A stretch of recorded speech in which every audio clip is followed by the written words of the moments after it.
Selamat pagi siswa-siswi kelas 12 MIA. Pagi ini kita akan mempelajari topik terakhir daripada materi semester 1 kita dan sekaligus sebagai topik terakhir juga materi pengulangan atau pendalaman untuk bahan semester 1 kita. Topik yang kita bahas pada pagi ini yaitu rangkaian RLC dan gelombang elektromagnetik. Sebelum kita membahas beberapa soal, maka sekilas saya akan mengingatkan kita kembali beberapa topik yang sudah kita pelajari mungkin secara bertahap, tetapi pada pagi hari ini kita akan mempelajarinya sebagai rangkuman dan langsung membandingkannya untuk lebih mempermudah.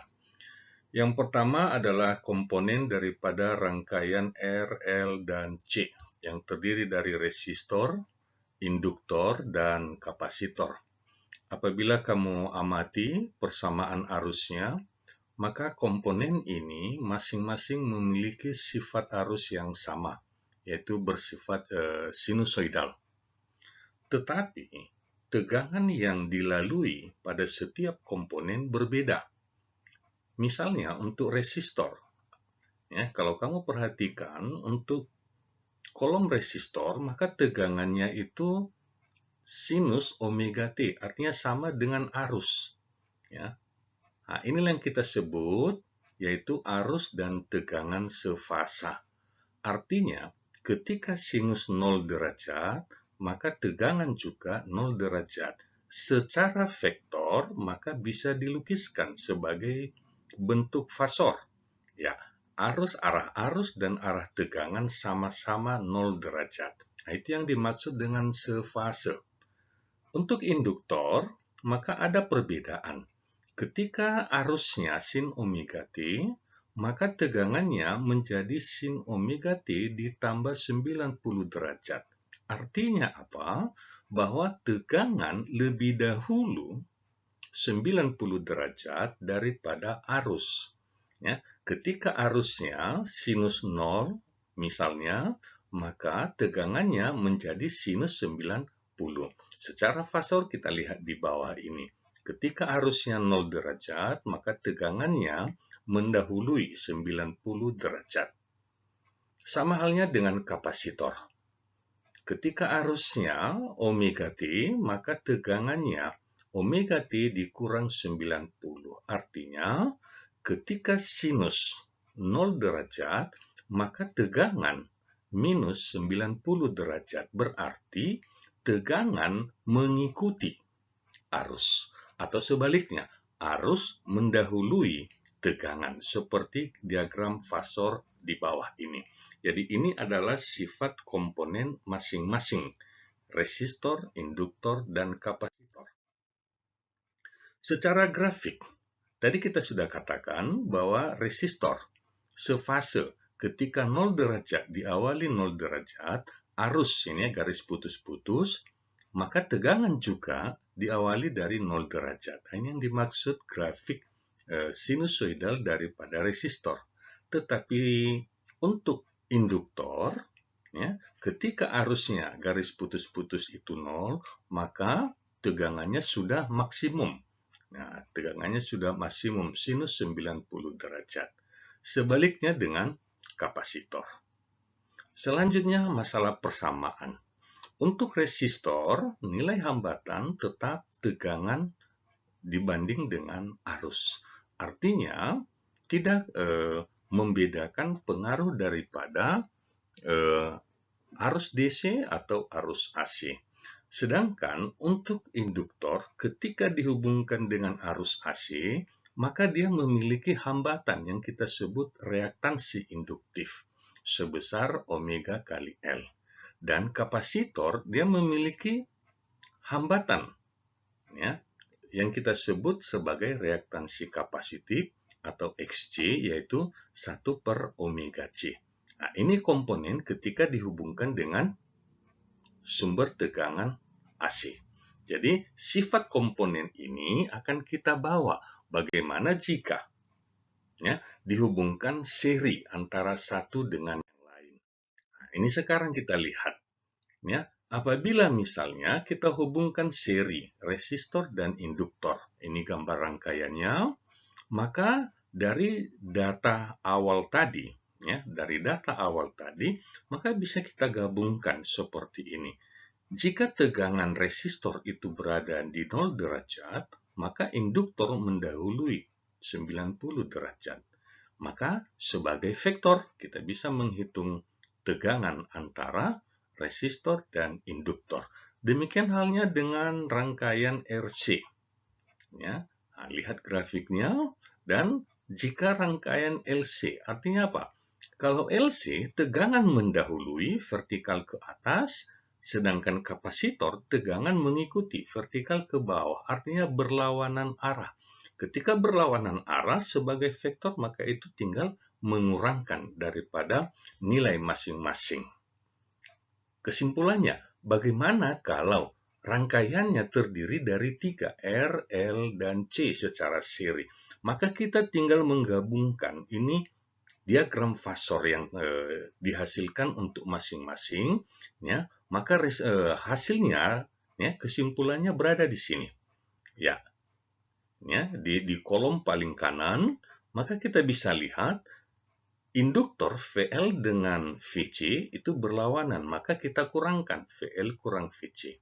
Sedangkan resistor tetap, maka total tegangannya itu kita pergunakan rumus Pythagoras. Nah, ini sebagai kesimpulan. Jadi, jika tidak ada resistor, maka VR-nya 0. Atau sebaliknya, jika tidak ada induktor, maka VC-nya menjadi minus, menjadi rangkaian kapasitor dan resistor. Sekarang kita melihat metode menentukan nilai tegangan untuk setiap rangkaian, baik itu RL, RC, dan LC, dan terakhir RLC. Maka dengan metode Pythagoras kita dapati tegangan itu sama dengan akar VR kuadrat dalam kurung VL kurang VC kuadrat. Demikian halnya dengan hambatan total, atau kita sebut dengan impedansi Z. Untuk rangkaian ketiga-tiganya, maka ini merupakan rangkumannya, gabungannya, sehingga Z sama dengan R kuadrat dalam kurung XL kurang XC kuadrat. Dan bagaimana dengan beda fase? Untuk beda fase, maka kita menentukan tangen fasenya, selisih daripada tegangan dengan tegangan induktor dengan kapasitor dibanding dengan tegangan daripada resistor, atau selisih reaktansi induktor dengan kapasitor dibanding dengan hambatan daripada resistor. Nah, ini sifat daripada komponen setelah dihubungkan seri R, L, dan C. Demikian halnya bagaimana sifat-sifat resistor. Sifat resistor terhadap AC itu nilainya tidak dipengaruhi oleh frekuensi, sedangkan induktor hambatannya, reaktansinya sebanding dengan frekuensi. Tadi kita dapati omega kali L. Sedangkan kapasitor, reaktansinya berbanding terbalik dengan frekuensi, seper omega C. Artinya, semakin besar frekuensi, maka semakin kecil nilai reaktansi kapasitifnya. Bagaimana jika dalam rangkaian tersebut nilai dari XL sama dengan XC? Maka bisa kita katakan jika XL sama dengan XC, maka impedansinya Z sama dengan R, tinggal nilai hambatan yang ada. Dan yang dihasilkan di sana adalah terjadi resonansi. Seper 2V akar LC. Resonansi artinya ini terjadi persamaan frekuensi. Contohnya, radio, pemancar radio memancarkan pada frekuensi X, maka penerima juga akan menerima pada frekuensi X yang sama sehingga terjadi resonansi. Dapat diterima suara atau gelombang radio dengan baik. Demikian halnya dengan gelombang elektromagnetik.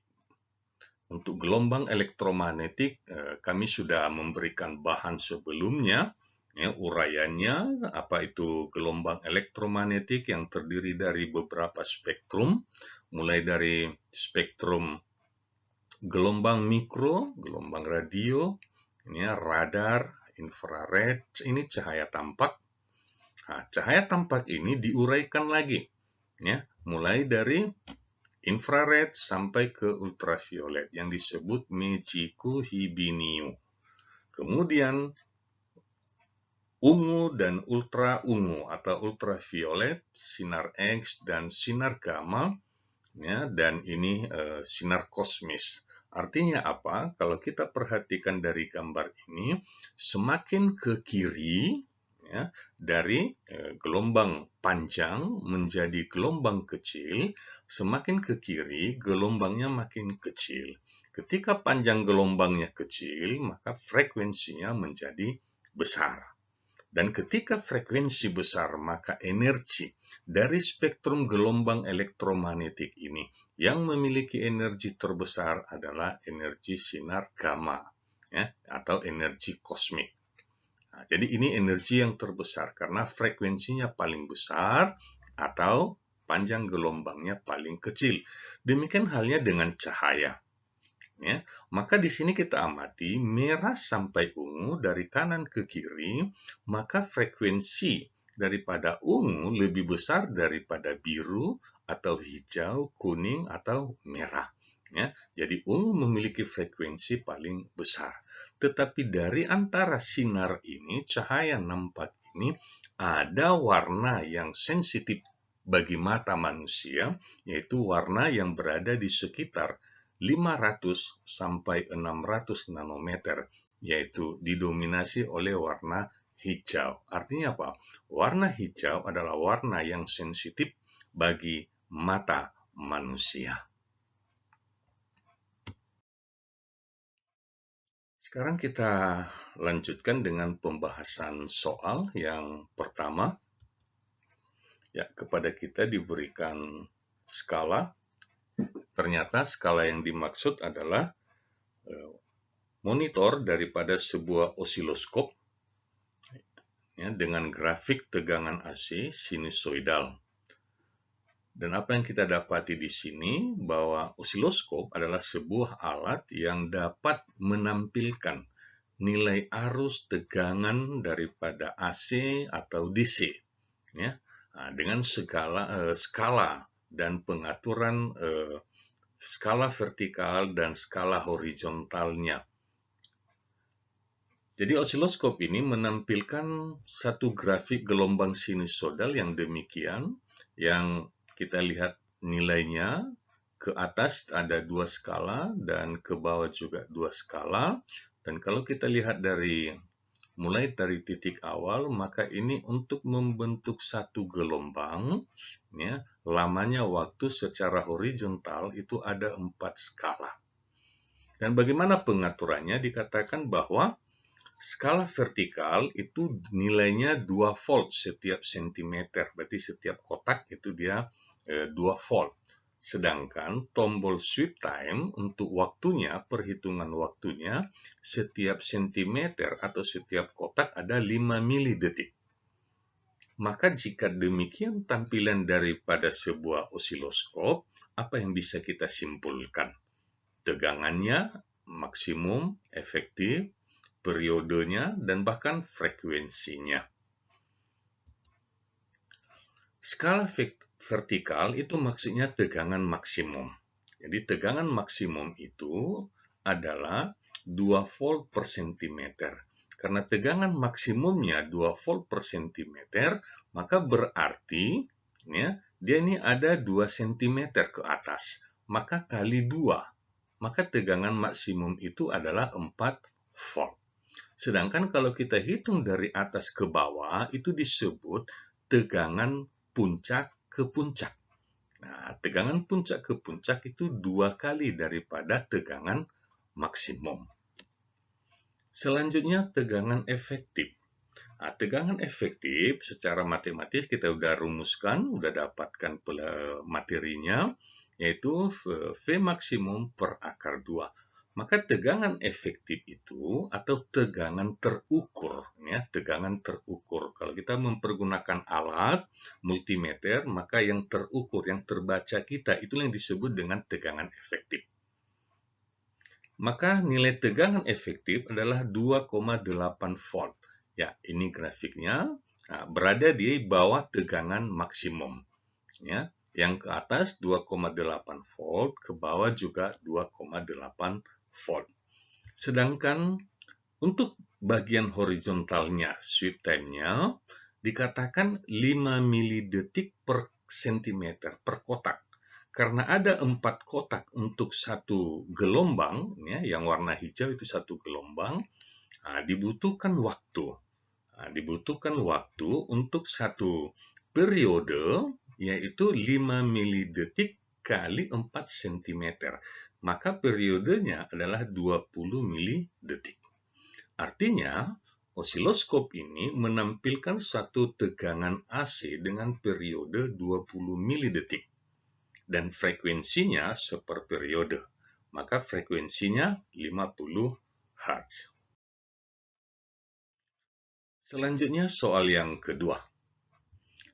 Ditampilkan kepada kita ini rangkaian seri, resistor, dan kapasitor. Dan ada alat ukur tegangan VR dan VC. Diberikan sumber tegangan VAC. Sebuah resistor 60 ohm dirangkai seri dengan kapasitor 25 mikrofarad.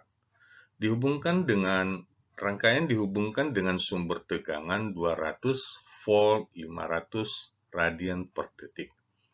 Hitunglah reaktansi kapasitif kapasitor atau XC, kedua impedansi rangkaian, berarti hambatan total, ya, R dan C.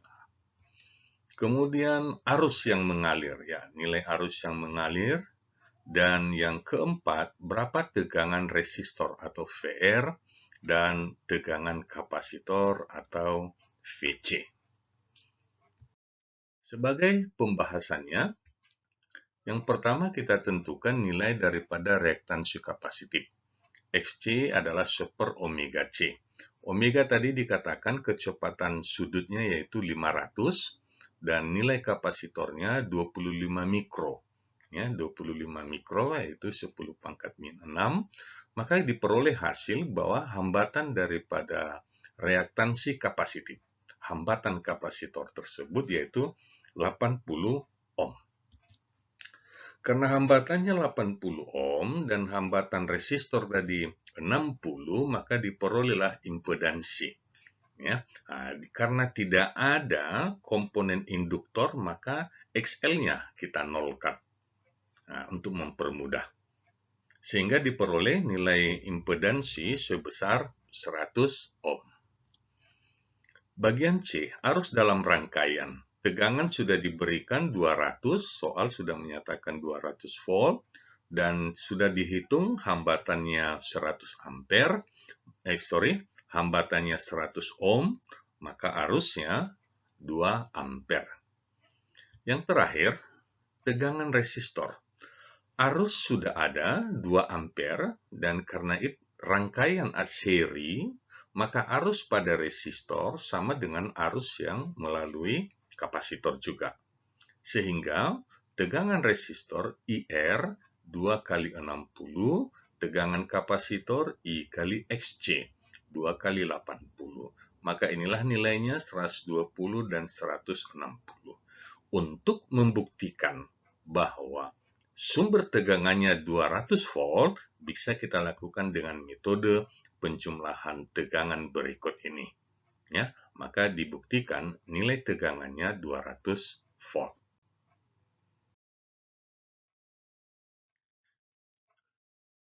Yang ketiga, rangkaian RLC.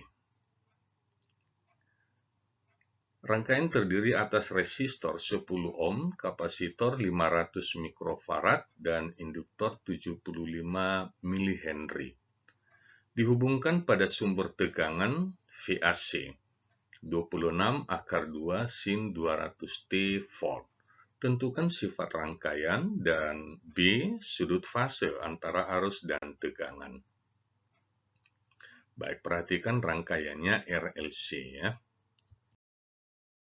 Pembahasannya, ya, data diketahui, sudah ada resistor 10 ohm, kapasitor 500 mikro, berarti 500 kali 10 pangkat min 6, dan induktor, ya maksudnya ini L ya, ini L, 75 milihenry, berarti 75 kali 10 minus 3. Tegangan, diberikan persamaan tegangan, maka artinya apa? Bahwa persamaan tegangan AC itu adalah V maksimum sin omega T. Maka kita dapati di sini V maksimumnya 26/2 dan omeganya adalah bernilai 200. Jadi untuk nanti mendapatkan nilai dengan pasti.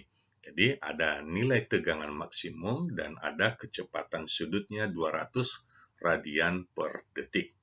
Ditanya sifat rangkaian dan bagian B sudut fase. Ya, dengan komponen yang ada, resistor tadi tidak dipengaruhi, tidak berubah nilainya, apakah dia hubungan AC atau DC, nilainya tetap 10 ohm, tetapi kapasitor dan induktor itu berpengaruh. Nah, itu berpengaruh. Induktor apabila dihubungkan dengan sumber AC, maka dia memiliki reaktansi XL sama dengan omega L. Omeganya tadi 200 dan L-nya 75 kali 10 pangkat min 3. Hasilnya, hambatan daripada induktor reaktansinya 15 ohm. Untuk kapasitor, maka reaktansi kapasitor 1/, omega C. Kita masukkan nilainya, kita perolehlah nilai reaktansi kapasitifnya adalah 10 ohm. Nah, dari data ini kita udah bisa dapatkan bagaimana sifat daripada rangkaian. Ya, kita lihat. Ini sifat rangkaian daripada RLC secara fasor. Ya. Nilai R-nya sefase dengan arah arus ke arah sumbu X 0 derajat. Nilai XL-nya vertikal mendahului 90 derajat, nilainya 15 ohm, dan XC-nya mengikuti 10 ohm. Maka secara vektor, XL dikurang XC, nilainya 5 ohm. Maka resultan daripada 5 ohm, ya, selisih dengan hambatan 10 ohm, diperolehlah Z. Tetapi yang diinginkan bukan nilai Z. Nah, yang diinginkan bagaimana sifat rangkaian. Dari sini kita dapati bahwa nilai XL lebih besar dari nilai XC. Berarti rangkaiannya bersifat induktif. Ya, rangkaiannya bersifat induktif. Selanjutnya bagian B. Berapa sudut yang dibentuk? Ya, dari gambar yang pertama tadi, berapa sudut yang dibentuk sudut θ ya, pada rangkaian tersebut. Maka nilai tangen θ itu VL per VC atau ya, VXL kurang XC per VR atau kurang per R. Nah, jika kita masukkan nilainya, maka kita peroleh tangen θ sebesar 0,5 atau besar sudut fasenya θ-nya 26,5 derajat. Demikian pembahasan kita tentang rangkaian RLC. Ya, silakan diperdalam lebih baik lagi. Topik yang terakhir yaitu tentang gelombang elektromagnetik. Di sini kita tidak akan membahas nilai, tetapi kita akan membahas tampilan atau hasil daripada suatu gelombang elektromagnetik. Beberapa diberikan gambar tampilan di layar, ya, ada 5 gambar. Maka yang diinginkan di sini, ya, gambar ini dihasilkan oleh gelombang elektromagnetik jenis mana? Bagi yang sudah memperhatikan materi sebelumnya, ini kami sudah berikan, dan maka untuk mengingatkan kembali, yang pasti pertama yang sudah umum kita amati bahwa gambar sepertinya kerangka tangan itu adalah mempergunakan atau memanfaatkan gelombang elektromagnetik yaitu sinar X. Ya, kita pergunakan sinar X, maka yang nampak demikian. Kemudian Meiji-ku Hibiniu atau pelangi. Pelangi itu adalah salah satu daripada gelombang elektromagnetik dengan cahaya tampak. Gambar yang ketiga, ya, gambar kucing dengan mempergunakan infrared.